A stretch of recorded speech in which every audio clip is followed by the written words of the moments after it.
Hey guys, so in today's video I'm going to show you how to change your phone number on your Gmail using your phone. So let's get started. You need to open your Gmail. Gmail is a part of Google accounts that you have. It is an easy way to access your email. So now you want to check your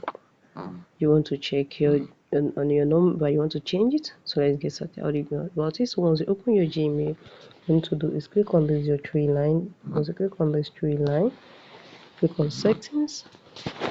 Then once you click on settings, click on general settings. Then you scroll down. Oh, sorry for that, guys. This is what we need to do. Once you open your Gmail, you need to click on this your sign your this icon. Once you click on it, click on manage your Google account. And you have to wait for it. After that, once you click on manage your Google account, click on personal info.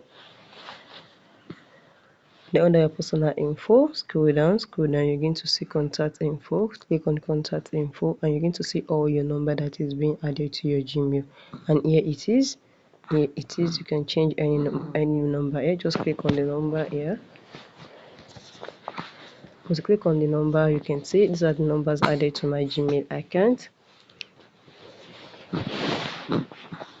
And if you want to remove it, just tap here, and if you tap here you can remove, and you can see if you want to delete it, just click on delete and you'll be able to remove the number. And if you want to add another number, so these are very simple. It's very simple. You can remove and you can add. So guys, if you found this video helpful, smash the like button, drop a comment and subscribe.